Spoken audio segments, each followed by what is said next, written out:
हिंदू शास्त्रों में धन की प्राप्ति के अनेक उपाय बताए गए हैं। ये न केवल भौतिक संपत्ति के रूप में धन की बात करते हैं, बल्कि मानसिक और सामाजिक है। धन का सही अर्थ और उद्देश्य। धन का शाब्दिक अर्थ केवल पैसों या भौतिक संपत्ति से नहीं है। इसमें स्वास्थ्य, रिश्ते, आध्यात्मिक शांति और ज्ञान भी शामिल है। हिंदू शास्त्रों में धन का उद्देश्य केवल भौतिक सुख सुविधाओं तक सीमित नहीं है, बल्कि इसे धर्म, अर्थ, काम और मोक्ष पुरुषार्थ की प्राप्ति एक माध्यम माना गया है। धन प्राप्ति के शास्त्रों में वर्णित उपाय। लक्ष्मी प्राप्ति के नियम। देवी लक्ष्मी को समृद्धि की देवी माना गया है। हिंदू धर्म के अनुसार लक्ष्मी जी को प्रसन्न करने के लिए विभिन्न साधन हैं, जैसे कि स्वच्छता, पूजा पाठ, ध्यान और दान। यह कहा गया है कि जहाँ स्वच्छता होती है वहाँ लक्ष्मी का निवास होता है। लक्ष्मी पूजा, विशेषकर दीपावली के दिन, धन की प्राप्ति के लिए अत्यंत शुभ मानी जाती है। कर्म का सिद्धांत। भगवद गीता के अनुसार कर्मण्येवाधिकारस्ते मा फलेषु कदाचन। हमें केवल कर्म करने का अधिकार है, फलों की चिंता किए बिना। यह सिद्धांत सिखाता है कि अपने अपने कर्म में निष्ठा रखनी चाहिए और धन अपने आप आकर्षित होगा। दान और परोपकार। हिंदू शास्त्रों में दान को बहुत महत्व दिया गया है। यह माना जाता है कि जो व्यक्ति दान करता है वह अपने पापों का शोधन करता है और साथ ही उसके धन में वृद्धि होती है। दान, विशेषकर गाय, भूमि, अनाज, वस्त्र और शिक्षा का दान अत्यंत शुभ माना गया है। वास्तुशास्त्र का महत्व। घर का निर्माण और उसकी दिशा भी धन की प्राप्ति में सहायक मानी जाती है।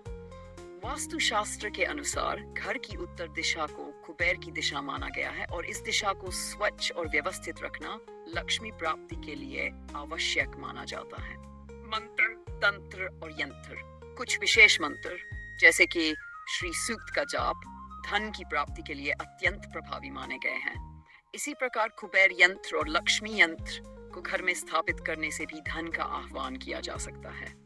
व्यक्तिगत गुण और उनका प्रभाव। विनम्रता और संतोष। संतोष को सबसे बड़ा धन कहा गया है। जब व्यक्ति संतोषी होता है तो वह अपने पास उपलब्ध साधनों में खुश रहता है और इसी मानसिक शांति से वह अधिक धन प्राप्त करने की प्रेरणा पाता है। अनुशासन और संयम। अनुशासित और संयमी व्यक्ति अपनी ऊर्जा और समय का सही उपयोग करता है।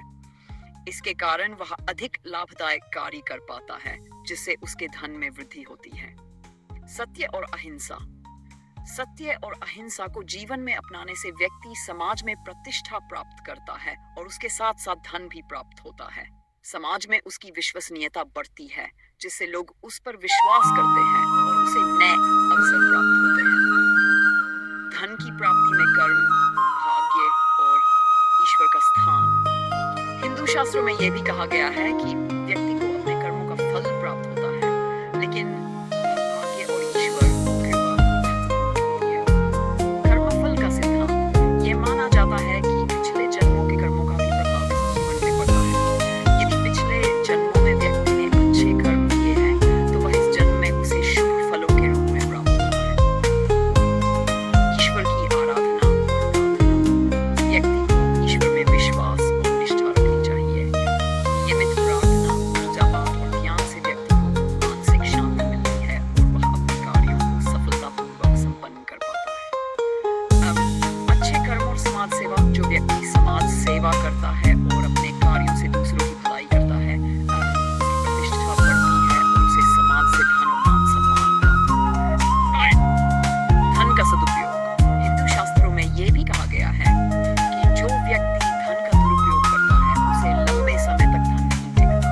इसलिए धन का उपयोग धर्म, शिक्षा और रोजगार में करना चाहिए।